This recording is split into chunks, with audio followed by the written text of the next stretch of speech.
जय श्री कृष्ण बच्चों, कक्षा थर्ड में आपका फिर से स्वागत है। कक्षा थर्ड में आज हम अभ्यास 8 के बारे में अध्ययन करेंगे।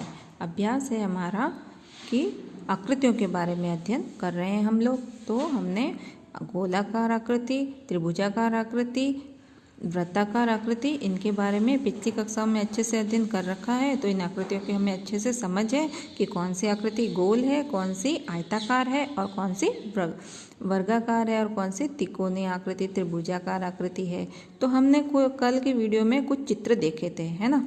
कुछ चित्र देखे थे, कुछ पराठे के, पापड़ के और नोट के, ड्रम के, गेंद के, जोकर टोपी, बर्फी की, ये सारे चित्र हमने देखे थे। तो अब हमें इन आकृतियों के बारे में, इन आकृतियों को नाम देना है कि कौन सी आकृति कौन सी आकृति में कौन कौन सी वस्तुएं हैं। ठीक है, तो आज का हमारा प्रश्न है, आकृतियों को चित्रों में ढूंढो और अपनी कॉपी में लिखो।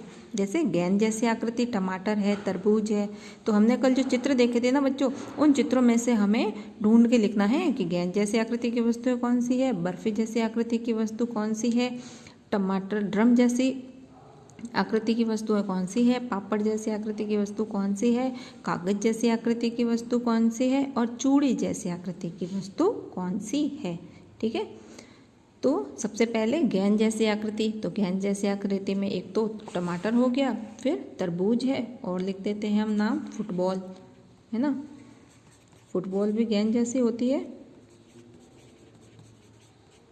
तो ये हमने लिख दिया फुटबॉल।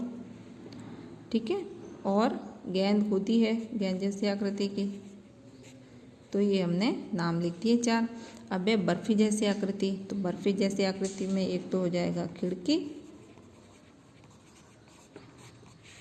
फिर है श्यामपट्ट जिसे ब्लैक बोर्ड बोलते हैं, श्यामपट्ट हो गया, फिर पुस्तक,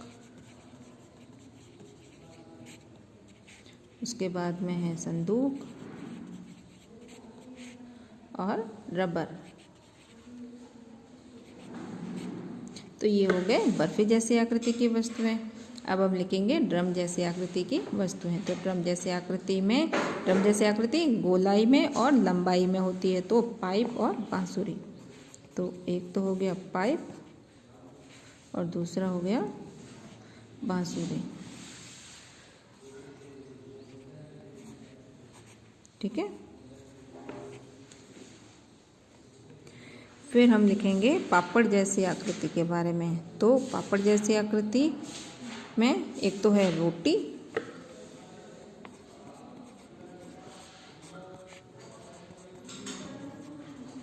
और पापड़। फिर कागज जैसी आकृति। तो कागज जैसी आकृति में क्या है, लिफाफा और नोट। फिर चूड़ी जैसी आकृति। तो चूड़ी जैसी आकृति में क्या है, टायर।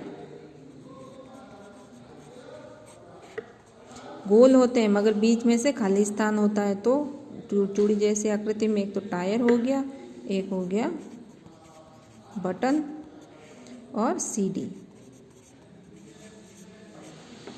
तो ये हमने चित्रों को देख के सब आकृतियों के नाम लिख दिए हैं कि कौन सी आकृति में कौन कौन सी वस्तुएं हैं। ठीक है बच्चों, अब है कि आकृतियों के गुण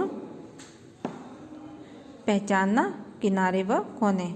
अब आकृतियां तो है हमारे पास में, मगर कौन सी आकृति में कितने किनारे हैं और कौन सी आकृति में कितने कोने हैं, इसके बारे में हम अध्ययन करना देखते हैं कि कैसे पता लगाएं कि किसमें कितने कोने हैं और किसमें कितने किनारे हैं। पिछली कक्षा में आपने पढ़ा था, ईंट, माचिस व पुस्तक के ऊपरी भाग को देखते हैं, उनमें 4 किनारे होते हैं। संदूक के पासे के किनारों को गिनने पर उसकी संख्या 12 होती है ना। संदूक के पासे, संदूक और पासे उसके किनारे जब हम गिनते हैं तो कितने होते हैं, 12 होते हैं। थाली व रोटी के घुमावदार किनारे होते हैं। कैसे किनारे होते हैं थाली और रोटी के, घुमावदार। क्यों? क्योंकि वो गोल होते हैं, तो इसलिए थाली और रोटी के किनारे कैसे होते हैं, घुमावदार होते हैं। अब देखिए आपको समोसा दिखाई दे रहा है और पराठा भी दिखाई दे रहा है। अब ये कौन सी आकृति के हो गए? त्रिकोणीय आकृति के। अब त्रिकोणीय आकृति के कैसे होते हैं देखिए, समोसे व पराठे में 3 कोने होते हैं। कितने कोने होते हैं? 3 कोने, एक कोना, दूसरा कॉर्नर और तीसरा कोना। इसमें भी पराठे में देखिए एक कोना, दूसरा कोना और तीसरा कोना। तो कितने कोने हो गए? 1 2 3। और पराठे में भी 1 और 2 और 3। कितने किनारे हो गए? 3 के कोने और 3 ही किनारे हो गए। किनारे तो ये होते हैं, ये जो लंबाई में किनारे ये होते हैं और कोने ये है ना। तो 3 कोने हैं समोसे में और पराठे में। लेकिन एक तिपाई में 3 कोनों के साथ 3 किनारे भी होते हैं।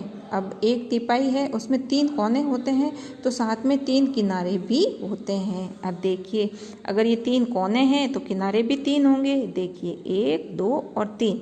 इसमें देखिए समोसे में एक किनारा, दूसरा किनारा और तीसरा किनारा।